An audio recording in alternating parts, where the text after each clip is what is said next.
So hey guys welcome back to my YouTube channel. So guys last week ಬಂದು video upload ಮಾಡಿರಲಿಲ್ಲ, ಏನಂತಕ್ಕಂದರೆ ನನ್ನ internals exam ಇತ್ತು, ಅದಕ್ಕೋಸ್ಕರ ಅಪ್ಲೋಡ್ ಮಾಡೋಕ್ಕಾಗಿಲ್ಲ. ಆ್ಯಂಡ್ ಈ ವಿಡಿಯೋದಲ್ಲಿ ನಾವು ಟಯರ್ 1 ಮತ್ತು ಟಯರ್ 3 ಕಾಲೇಜ್ಗೆ ಏನು ಡಿಫ್ರೆನ್ಸ್ ಇದೆ ಅನ್ನೋದನ್ನ ಡಿಸ್ಕಸ್ ಮಾಡೋಣ. ಆ್ಯಂಡ್ ಆಲ್ರೆಡಿ ನಾನು ಲಾಸ್ಟ್ ವೀಡಿಯೋದಲ್ಲಿ ಹೇಳಿದ ಥರ ನೀವು ಎಕ್ಸಾಂಪಲ್ ಸರ್ಚ್ ಮಾಡಿ ಅಂತ ಹೇಳಿದೆ. ಆ್ಯಂಡ್ ಕೆಲವರು ನಾನೇ ಎಕ್ಸ್ಪ್ಲೈನ್ ಮಾಡಿ ಅಂತ ಕೇಳಿದ್ರಿಂದ ಈ ವಿಡಿಯೋ ಮಾಡ್ತಾಯಿದ್ದೀನಿ. ಆ್ಯಂಡ್ ಈ ವಿಡಿಯೋದಲ್ಲಿ ನಾನು ಯಾವುದೇ ರೀತಿ ಫೇಕ್ ಆಗಿರ್ಬೋದು, ಮೋಟಿವೇಶ್ನಲ್ ಆಗಿರ್ಬೋದು ಏನು ಹೇಳ್ತಾ ಇಲ್ಲ, ಹಾನೆಸ್ಟಾಗಿ ಏನಿದೆ ಅದನ್ನು ಮಾತ್ರ ಹೇಳ್ತಾ ಇದ್ದೀನಿ. ಸೊ ಗೈಸ್ ಫಸ್ಟ್ ಬಂದು what does tier means actually tier 1, tier 2, tier 3 college ಅಂತ ಗೌರ್ಮೆಂಟ್ ಅಫಿಷಿಯಲ್ ಆಗಿ ಎಲ್ಲೂ ಅನೌನ್ಸ್ ಅಂತೂ ಮಾಡಿಲ್ಲ. ನಾನು ಸರ್ಚ್ ಮಾಡಿದೆ, ಆ ಥರ ಯಾವುದೂ ಅಫಿಷಿಯಲ್ ಆಗಿ ಗೌರ್ಮೆಂಟಿಂದ ಅನೌನ್ಸ್ ಆಗಿಲ್ಲ. ಇದು ಬಂದ್ಬಿಟ್ಟು ಸ್ಟೂಡೆಂಟ್ಸು, ರೆಪ್ಯುಟೇಷನ್ನು, ಪ್ಲೇಸ್ಮೆಂಟ್ಸು, ಕಂಪ್ನೀಸು ಇದರಿಂದ ಬೇಸ್ಡ್ ಆಗಿ ಟಯರ್ 1, ಟಯರ್ 2, ಟಯರ್ 3 ಅಂತ ಡಿವೈಡ್ ಆಗಿದೆ. ಆ್ಯಂಡ್ ಯೂಶ್ವಲ್ ಆಗಿ ಟಯರ್ 1 ಕಾಲೇಜ್ ಅಂದರೆ IITs, NITs ಆ್ಯಂಡ್ ಕೆಲವು ಇನ್ಸ್ಟಿಟ್ಯೂಟ್ ಅಂತ ಬರುತ್ತೆ. ಆ್ಯಂಡ್ ಟಯರ್ 3 ಆದರೆ ಅಲ್ಲಿ ಲಿಮಿಟೆಡ್ ಎಕ್ಸ್ಪ್ಲೋಷರ್ ಇರುತ್ತೆ ಆ್ಯಂಡ್ ಪ್ಲೇಸ್ಮೆಂಟ್ಸ್ ಕೂಡ ಲಿಮಿಟೆಡ್ ಆಗಿರುತ್ತೆ ಅಂತ ಎಷ್ಟೊಂದು ಜನ ಅಂದ್ಕೊಂಡಿರ್ತಾರೆ. ಬಟ್ ಆ್ಯಕ್ಚುಲ್ ರಿಯಾಲಿಟಿ ಏನು ಅಂತಂದರೆ, ನೀವೆಲ್ಲೇ ಹೋದ್ರೂ ಹಾರ್ಡ್ ವರ್ಕ್ ಅಂತೂ ಮಾಡಲೇಬೇಕು. ಆ್ಯಂಡ್ ನಿಮ್ಮ ಹತ್ರ ಸ್ಕಿಲ್ಸು ಮತ್ತು ಪ್ರಾಬ್ಲಮ್ ಸಾಲ್ವಿಂಗ್ ಎಬಿಲಿಟಿ ಇದೆಲ್ಲ ಕರೆಕ್ಟಾಗಿತ್ತು ಅಂದರೆ ಟಯರ್ 1 ಮತ್ತು ಟಯರ್ 3 ಕಾಲೇಜಸ್ಗೆ ತುಂಬ ಡಿಫ್ರೆನ್ಸ್ ಏನೂ ಆಗಲ್ಲ. ಸೊ ಗೈಸ್ ಸ್ಟಾರ್ಟಿಂಗ್ ವಿತ್ ಒಂದು ಸಿಂಪಲ್ ಎಕ್ಸಾಂಪಲ್. ನಾನಿಲ್ಲಿ 2 ಸ್ಟೂಡೆಂಟ್ಸ್ ಸೇಮ್ ಹಾರ್ಡ್ ವರ್ಕ್ ಮಾಡೋರು, ಸೇಮ್ ಇಂಟೆಲಿಜೆನ್ಸು, ಸೇಮ್ ಬ್ರ್ಯಾಂಚು ಎಲ್ಲ ಸೇಮ್ ಇರೋರನ್ನ ತೊಗೋತಾ ಇದ್ದೀನಿ. ಆದರೆ ಒಬ್ಬ ಟಯರ್ 1 ಮತ್ತು ಇನ್ನೊಬ್ಬ ಟಯರ್ 3 ಹೇಗಿರ್ತಾರೆ ಅಂತ ಡಿಫ್ರೆನ್ಸ್ ಮಾಡಿ ನೋಡೋಣ. ಸೊ ಗೈಸ್ ಫಸ್ಟು ನಾವು ಟಯರ್ 1 ಕಾಲೇಜಲ್ಲಿ ಇರೋ ಸ್ಟೂಡೆಂಟ್ ಬಗ್ಗೆ ಯೋಚನೆ ಮಾಡಿದಾಗ ಅವನ ಸರೌಂಡಿಂಗ್ ಹೇಗಿರುತ್ತೆ ಅಂದರೆ ಸೀರಿಯಸ್ ಸ್ಟೂಡೆಂಟ್ಸ್ ಇರ್ತಾರೆ. ಹ್ಯಾಕಥಾನ್ಸ್ ಆಗಿರ್ಬೋದು, ಕಲ್ಚರಲ್ ಕ್ಲಬ್ ಆಗಿರ್ಬೋದು, ಟೆಕ್ ಫೆಸ್ಟ್ ಆಗಿರ್ಬೋದು ಅಥವಾ ಇಂಟರ್ನ್ಶಿಪ್ಸೇ ಆಗಿರ್ಬೋದು, ಅವನು ಡೇ 1 ಅದನ್ನೆಲ್ಲ ಎಕ್ಸ್ಪ್ಲೋರ್ ಮಾಡ್ತಾ ಹೋಗ್ತಾನೆ, ಅದ್ರ ಬಗ್ಗೆ ಎಲ್ಲ ತಿಳ್ಕೊಳ್ತಾ ಹೋಗ್ತಾನೆ. ಆ್ಯಂಡ್ ಅವನ ಸೀನಿಯರ್ಸ್ ಕೂಡ ಅವನಿಗೆ ಗೈಡ್ ಮಾಡ್ಬೋದು. ಆ್ಯಂಡ್ ಕಂಪ್ನೀಸ್ ಕೂಡ ರೆಗ್ಯುಲರ್ ಆಗಿ ವಿಸಿಟ್ ಮಾಡ್ತಾನೆ ಇರ್ತಾರೆ ಕ್ಯಾಂಪಸ್ನ. ಅವನಿಗೆ ಆಪರ್ಚುನಿಟೀಸ್ ಆಟೋಮೆಟಿಕ್ಕಾಗಿ ಓಪನ್ ಆಗಿರುತ್ತೆ. ಸೊ ಗೈಸ್ ನಾವು moving on to the tier 3 college student. ಅವ್ನು ಹೇಗಿರ್ತಾನೆ ಅಂದರೆ, ಅವನ ಸರೌಂಡಿಂಗಲ್ಲಿರೋ ಸ್ಟೂಡೆಂಟ್ಸ್ ಅಷ್ಟೊಂದು ಏನು ಫೋಕಸ್ಡ್ ಆಗಿರಲ್ಲ, ಕೆಲವರು ಇರ್ತಾರೆ, ಅದು ರೇರ್ ಆಗಿ. ಆ್ಯಂಡ್ ಕಂಪನಿ ವಿಸಿಟ್ಸ್ಗೆ ಬಂದರೆ ಲಿಮಿಟೆಡ್ ಆಗಿರುತ್ತೆ. ಆ್ಯಂಡ್ ಆಪರ್ಚುನಿಟೀಸ್ ಎಕ್ಸ್ಪ್ಲೋಜರ್ ಅಂತ ಬಂದರೆ ಹ್ಯಾಕಥಾನ್ಸ್ ಆಗಿರ್ಬೋದು, ಕಲ್ಚರಲ್ ಕ್ಲಬ್ಸ್ ಆಗಿರ್ಬೋದು, ಫೆಸ್ಟ್ ಆಗಿರ್ಬೋದು, ಅದೆಲ್ಲ ಕಮ್ಮಿ ಇರುತ್ತೆ. ಬಟ್ ಇರುತ್ತೆ, ಅಷ್ಟೊಂದೇನಿರಲ್ಲ. ಆ್ಯಂಡ್ ಅವನು ಏನೇ ಒಂದು ರಿಸರ್ಚ್ ಮಾಡಬೇಕಂದ್ರೂ, ಅವನು ಏನೇ ಒಂದು ಕಲಿಬೇಕಾದ್ರೂ ಅವನು ಸೆಲ್ಫ್ ಸ್ಟಡಿನೇ ಮಾಡಬೇಕು, ಸೆಲ್ಫ್ ಪ್ರಾಕ್ಟೀಸ್ ಮಾಡಬೇಕು, ಯೂಟ್ಯೂಬ್ ಆನ್ಲೈನ್ ಕೋರ್ಸಸ್ ಅಲ್ಲಿಂದ ಮಾಡಬೇಕು. ಆ್ಯಂಡ್ ಈ ಎಕ್ಸಾಂಪಲಿಂದ ಗೊತ್ತಾಗೋದೇನು ಅಂತ ಅಂದರೆ, the difference is not about talent, the difference is about system, environment and exposure. So guys next ಬಂದು ನಾವಿಲ್ಲಿ ಹಾನೆಸ್ಟಾಗಿ ಒಂದಷ್ಟು ಕಂಪ್ಯಾರಿಸನ್ನ ಮಾಡೋಣ. ಈ ಕಂಪ್ಯಾರಿಸನ್ ಮಾಡಿದ್ರೆ ತುಂಬಾ ಮಾಡ್ಬೋದು, ಬಟ್ ನಾನು ಮೇಯ್ನಾಗಿ 3 ಯಾವುದು ಇಂಪಾರ್ಟೆಂಟ್ ಆಗುತ್ತೆ ಅದನ್ನು ತೊಗೊಂಡಿದ್ದೀನಿ. ಫಸ್ಟ್ ಒನ್ ಬಂದ್ಬಿಟ್ಟು ಎಕ್ಸ್ಪ್ಲೋಷರ್, ಸೆಕೆಂಡ್ ಒನ್ ಬಂದ್ಬಿಟ್ಟು ಪ್ಲೇಸ್ಮೆಂಟ್ಸ್ ಆ್ಯಂಡ್ ಥರ್ಡ್ ಒನ್ ಬಂದ್ಬಿಟ್ಟು faculty and system. So guys moving to the exposure, ಅಲ್ಲಿ ಏನಿರುತ್ತೆ ಅಂದರೆ ಟಯರ್ 1 ಕಾಲೇಜ್ ಸ್ಟೂಡೆಂಟ್ಗೆ ಆಟೋಮೆಟಿಕ್ಕಾಗಿ ಅವನ ಹತ್ರನೇ ಎಲ್ಲ ಹುಡ್ಕೊಂಬರುತ್ತೆ. ಹ್ಯಾಕಥಾನ್ಸ್ ಆಗಿರ್ಬೋದು, ಕಲ್ಚರ್ ಫೆಸ್ಟ್ ಆಗಿರ್ಬೋದು, ಎಲ್ಲನೂ ಅವನ ಹತ್ರನೇ ಹುಡ್ಕೊಂಬರುತ್ತೆ. ಆ್ಯಂಡ್ ಟಯರ್ 3 ಕಾಲೇಜ್ ಸ್ಟೂಡೆಂಟ್ ಹೇಗಿರುತ್ತೆ ಅಂದರೆ, ಇಟ್ಸ್ ಓಕೆ, ಅವನು ಒಂಚೂರು ಎಫರ್ಟ್ಸ್ ಹಾಕಿ ಆಚೆ ಕಡೆ ಹುಡ್ಕಿದ್ರೆ ಅವನಿಗೂ ಸಿಗುತ್ತೆ, ಬಟ್ ಕಾಲೇಜಿಂದ ಸಿಗೋದು ತುಂಬಾ ಕಮ್ಮಿ ಇರುತ್ತೆ, ಲಿಮಿಟೆಡ್ ಆಗಿರುತ್ತೆ. So guys moving to next topic, placements ಬಗ್ಗೆ ಎಕ್ಸ್ಪ್ಲೈನ್ ಮಾಡಿದ್ರೆ ತುಂಬಾ ಎಕ್ಸ್ಪ್ಲೈನ್ ಮಾಡ್ಬೋದು ಡಿಫ್ರೆನ್ಸ್ನ.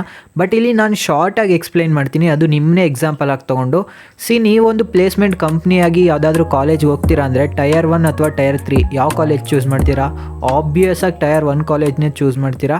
ಸೊ ಟಯರ್ 1 ಕಾಲೇಜಲ್ಲಿರೋ ಸ್ಟೂಡೆಂಟ್ಸ್ಗೆ ಹೇಗಿರುತ್ತೆ ಅಂದರೆ, ಆಪರ್ಚುನಿಟೀಸ್ ತುಂಬ ಇರುತ್ತೆ, ಕಂಪ್ನಿ ವಿಸಿಟ್ ಕೂಡ ತುಂಬಾ ಇರುತ್ತೆ. ಅವರು ಒಂದು ಕಂಪ್ನಿ ಇಲ್ಲ ಇನ್ನೊಂದು ಕಂಪ್ನಿಗೆ ಟ್ರೈ ಮಾಡಿ ಜಾಯ್ನ್ ಆಗ್ಬೋದು. ಬಟ್ ಟಯರ್ 3 ಕಾಲೇಜಲ್ಲಿರೋರಿಗೆ ಪ್ಲೇಸ್ಮೆಂಟ್ಸ್ ಹೇಗಿರುತ್ತೆ ಅಂದರೆ, ಕಮ್ಮಿ ಪ್ಲೇಸ್ಮೆಂಟ್ಸ್ ಆಗುತ್ತೆ. ಅಲ್ಲಿ ಬಂದ್ಬಿಟ್ಟು ಲಿಮಿಟೆಡ್ ಕಂಪ್ನೀಸ್ ಹೋಗೋದ್ರಿಂದ ಆ ಲಿಮಿಟೆಡ್ ಕಂಪ್ನೀಸಲ್ಲೇ ಅವರು ತುಂಬ ಎಫರ್ಟ್ಸ್ ಹಾಕಿ ಅಲ್ಲಿ ಕೆಲಸ ತೊಗೊಬೇಕು. ಆ್ಯಂಡ್ ಅವ್ರಿಗೆ ಆಪರ್ಚುನಿಟೀಸ್ ಕೂಡ ತುಂಬ ಇರುತ್ತೆ. ಆ್ಯಂಡ್ ಅವ್ನ ಕೆಲ್ಸಕ್ಕೆ ಜಾಯ್ನ್ ಆಗಬೇಕಂದ್ರೆ ಅವನ ಸ್ಕಿಲ್ಸು, ಅವನ ಎಬಿಲಿಟಿ ತುಂಬಾ ಹೈ ಇರಬೇಕು. So guys moving on to the next one, systems. I know ನೀವೆಲ್ಲರೂ ಹೇಳ್ಬೋದು ಟಯರ್ 1 ಕಾಲೇಜಸಲ್ಲಿ ಸಿಸ್ಟಮ್ ತುಂಬ ಚೆನ್ನಾಗಿರುತ್ತೆ, ಟಯರ್ 3 ಕಾಲೇಜಸಲ್ಲಿ ಅಷ್ಟೊಂದೇನು ಚೆನ್ನಾಗಿರಲ್ಲ ಅಂತ. ಬಟ್ ನನ್ನ ಪ್ರಕಾರ ಸಿಸ್ಟಮ್ಸ್ ವಿಲ್ ನೆವರ್ ಮ್ಯಾಟರ್. ఎందుకంದರೆ ನೀವು ಯಾವುದೇ ಕಾಲೇಜಸ್ಗೆ ಹೋದ್ರೂ ನಿಮ್ಮ ಎಫರ್ಟ್ಸ್, ನಿಮ್ಮ ಹಾರ್ಡ್ ವರ್ಕ್ ಹಾಕಲೇಬೇಕು. ಆ್ಯಂಡ್ ನನ್ನ ಪ್ರಕಾರ ಮ್ಯಾಟರ್ ಆಗೋದು ರೆಸ್ಪಾನ್ಸಿಬಿಲಿಟಿ. ಐ ಹೋಪ್ ಟಯರ್ 3 ಕಾಲೇಜಸ್ಸಿರೋ ಸ್ಟೂಡೆಂಟ್ಸ್ಗೆ ತುಂಬಾ ರೆಸ್ಪಾನ್ಸಿಬಿಲಿಟೀಸ್ ಇರುತ್ತೆ. ಆ್ಯಂಡ್ ಟಯರ್ 1 ಕಾಲೇಜಸಲ್ಲಿ ಅಷ್ಟೊಂದೇನಿರಲ್ಲ. ಆ್ಯಂಡ್ ಟಯರ್ 3 ಕಾಲೇಜಸಲ್ಲಿ ನೀವು ರೆಸ್ಪಾನ್ಸಿಬಿಲಿಟೀಸ್ನ ಒಂದೊಂದು ಸ್ಟೇಜಲ್ಲೂ ಕಲಿತಾ ಹೋಗ್ತೀರಾ. ಆ್ಯಂಡ್ ಟಯರ್ 1 ಕಾಲೇಜಸಲ್ಲಿ ನಿಮಗೆ ಎಲ್ಲನೂ ಈಸಿಯಾಗಿ ಸಿಗೋದ್ರಿಂದ ಅದ್ರ ವ್ಯಾಲ್ಯೂಸ್ ಗೊತ್ತಾಗ್ತಾ ಹೋಗಲ್ಲ. So guys moving on to the next session, hard truths. I know ನೀವೆಲ್ಲರೂ ಹೇಳ್ಬೋದು ಟೈರ್ 1 ಕಾಲೇಜ್ ಚೆನ್ನಾಗಿದೆ, ಟೈರ್ 3 ಕಾಲೇಜ್ ಚೆನ್ನಾಗಿಲ್ಲ ಅಂತ. ಬಟ್ ದ ಟ್ರೂತ್ ಈಸ್ ನಿಮಗೆ ಕಾಲೇಜ್ ಆಪರ್ಚುನಿಟೀಸ್ನ ಕೊಡ್ಬೋದು, ಬಟ್ ಅಲ್ಲಿ ಕನ್ಸಿಸ್ಟೆನ್ಸಿ ಆಗಿರ್ಬೋದು, ಸ್ಕಿಲ್ಸ್ ಆಗಿರ್ಬೋದು, ನಿಮಗೆ ಇರುವಂಥ ಪ್ರಾಬ್ಲಮ್ ಸಾಲ್ವಿಂಗ್ ಎಬಿಲಿಟೀಸ್ ಆಗಿರ್ಬೋದು ಕಾಲೇಜ್ ಕೊಡೋಕ್ಕಾಗಲ್ಲ, ಯಾವುದೇ ಕಾಲೇಜ್ ಆಗಿರ್ಬೋದು. ಆ್ಯಂಡ್ ಈವನ್ ಇಫ್ ಟೈರ್ 1 ಕಾಲೇಜಲ್ಲಿ ಓದ್ತಾ ಇದ್ದೀರಾ ಅಂದ್ರೂ ನೀವೇನಾದರೂ ಹಾರ್ಡ್ ವರ್ಕ್ ಮಾಡ್ತಾ ಇಲ್ಲ ಅಂದರೆ ಡೆಫಿನೆಟಾಗಿ ಫೇಲ್ ಆಗೇ ಆಗ್ತೀರಲ್ವಾ. ಆ್ಯಂಡ್ ಟೈರ್ 3 ಕಾಲೇಜಸ್ ಇಲ್ಲಿರೋ ಸ್ಟೂಡೆಂಟ್ಸ್ಗೆ ಹೇಗಿರುತ್ತೆ ಅಂದರೆ ರೆಸ್ಪಾನ್ಸಿಬಿಲಿಟೀಸ್ ಹೈ ಇರುತ್ತೆ. ಅವರೇನಾದರೂ ಪ್ರಾಬ್ಲಮ್ ಸಾಲ್ವಿಂಗ್ ಎಬಿಲಿಟಿ ಆ್ಯಂಡ್ ಸ್ಕಿಲ್ಸ್ನ ಮಾಸ್ಟರ್ಸ್ ಮಾಡಿದ್ರು ಅಂದರೆ you can join any company in the world. So ಅವರ ಸೆಲ್ಫ್ ಪ್ರಾಕ್ಟೀಸ್ ಮಾಡೋದ್ರಿಂದ ಅವ್ರಿಗೆ ನಾಲೆಜ್ ಕೂಡ ತುಂಬಾ ಜಾಸ್ತಿ ಇರುತ್ತೆ. And I believe tier 3 colleges ಇಲ್ಲಿರೋ ಸ್ಟೂಡೆಂಟ್ಸ್ ತುಂಬಾ ಇಂಟೆಲಿಜೆಂಟ್ಸ್ ಆಗಿರ್ತಾರೆ ಅಂತ. So guys, the main thing is ನೀವೇನಾದರೂ ಫ್ರೀ ಆಗಿದ್ದರೆ ಯೂಟ್ಯೂಬಲ್ಲಿ ಜಸ್ಟ್ ಹೋಗಿ ಟೈರ್ 3 ಕಾಲೇಜಸ್ ಸ್ಟೂಡೆಂಟ್ಸ್ ಪ್ಲೇಸ್ಮೆಂಟ್ಸ್ ಅಂತ ಸರ್ಚ್ ಮಾಡಿ, ನಿಮಗೆ ತುಂಬಾ ಲಿಸ್ಟ್ ಬರುತ್ತೆ. ತುಂಬ ಜನ ಸ್ಟೂಡೆಂಟ್ಸು ಪ್ಲೇಸ್ಮೆಂಟ್ಸ್ ಆಗಿರೋದು ಯೂಟ್ಯೂಬಲ್ಲಾಗಿರ್ಬೋದು, ಅಮೆಝಾನಲ್ಲಾಗಿರ್ಬೋದು, ಮೈಕ್ರೋಸಾಫ್ಟಲ್ಲಾಗಿರ್ಬೋದು, ಗೂಗಲಲ್ಲಾಗಿರ್ಬೋದು.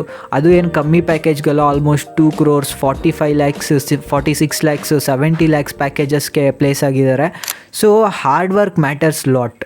ಸೊ ಗೈಸ್, ನಾವು ಲಿಸನ್ ಟು ದಿಸ್ ಕೇರ್ಫುಲ್ಲಿ. ಇವಾಗಲೇ ತುಂಬ ಸ್ಟ್ರೆಸ್ ಮಾಡ್ಕೊಬೇಡಿ, ಯಾವ ಕಾಲೇಜ್ ಹೇಗಿದೆ, ಅಲ್ಲಿ ಏನೇನು ಪ್ಲೇಸ್ಮೆಂಟ್ಸ್ ಇದೆ, ಯಾವ ಕಾಲೇಜಿಗೆ ಜಾಯ್ನ್ ಆಗಬೇಕು, ಜಾಯ್ನ್ ಆಗಬಾರ್ದು, ಇವಾಗಲೇ ಎಲ್ಲ ಸ್ಟ್ರೆಸ್ ಮಾಡ್ಕೊಬೇಡಿ. ನಿಮಗೆ KCT ಎಕ್ಸಾಮ್ ಆದಮೇಲೆ ಆಲ್ಮೋಸ್ಟ್ 2 months ಗ್ಯಾಪ್ ಇರುತ್ತೆ ನಿಮ್ಮ ಕೌನ್ಸ್ಲಿಂಗ್ ಸ್ಟಾರ್ಟ್ ಆಗೋಕ್ಕೆ. ಆ್ಯಂಡ್ ಆವಾಗ ನೀವು ಆರಾಮಾಗಿ ಒಂದೊಂದು ಕಾಲೇಜ್ ಬಗ್ಗೆನೂ ರಿಸರ್ಚ್ ಮಾಡ್ಬೋದು. ಸೊ ನಿಮ್ಮ ಪ್ರಯಾರಿಟಿ ಇವಾಗ ಫಸ್ಟು ಎಕ್ಸಾಮ್ಸ್ ಆಗಿರಬೇಕು. ಫಸ್ಟು ಎಕ್ಸಾಮ್ಸ್ ಕಂಪ್ಲೀಟ್ ಮಾಡಿ and after exams I will be also there with you. ಯಾವ ಕಾಲೇಜ್ ಹೇಗಿದೆ ಅದನ್ನೆಲ್ಲ ರಿಸರ್ಚ್ ಮಾಡೋಣ. ಆ್ಯಂಡ್ ಇವಾಗಲೇ ತುಂಬ ಸ್ಟ್ರೆಸ್ ಮಾಡ್ಕೊಬೇಡಿ, ತುಂಬ ಪ್ರೆಷರ್ ಮಾಡ್ಕೊಬೇಡಿ ಯಾವ ಕಾಲೇಜು ಅಂತೆಲ್ಲ. Just focus on KCT exam ನಾವು. So that's it guys. I hope ಈ ವಿಡಿಯೋ ನಿಮಗೆ ಒಂಚೂರು ಹೆಲ್ಪ್ ಆಗಿದೆ ಅಂತ. ಐ ನೋ ತುಂಬ ಲೆಂತಿಯಾಗಿ ಎಕ್ಸ್ಪ್ಲೈನ್ ಮಾಡಿಲ್ಲ ನಾನು. ಡಿಫ್ರೆನ್ಸ್ ಮಾಡ್ತಾ ಹೋದರೆ ತುಂಬಾ ಡಿಫ್ರೆನ್ಸ್ ಮಾಡ್ಬೋದು ಕಾಲೇಜಸ್ ಮಧ್ಯೆ. ಬಟ್ ಇವಾಗ ಇಷ್ಟೇ ಸಾಕು, ಎಂತಕ್ಕಂದರೆ ನಿಮ್ಮ ಎಕ್ಸಾಮ್ಸ್ ಇರೋದ್ರಿಂದ ಇದ್ರ ಬಗ್ಗೆ ತುಂಬ ಸ್ಟ್ರೆಸ್ ಮಾಡ್ಕೋಬೇಡಿ. ಆಫ್ಟರ್ ಎಕ್ಸಾಮ್ಸ್ 2 months ಗ್ಯಾಪಲ್ಲಿ ಆರಾಮಾಗಿ ಸರ್ಚ್ ಮಾಡೋಣ ಯಾವ್ಯಾವ ಕಾಲೇಜ್ ಹೇಗಿದೆ ಅಂತ. I will be there with you. Thank you so much for watching. I hope ಈ ವಿಡಿಯೋ ನಿಮಗೆ ಇಷ್ಟ ಆಗಿದೆ ಅಂತ. ಇಷ್ಟ ಆಗಿದ್ರೆ ಸಬ್ಸ್ಕ್ರೈಬ್ ಆಗಿ ಆ್ಯಂಡ್ ಒಂದು ಲೈಕ್ನ ಮಾಡಿ. See you all in the next video. Bye.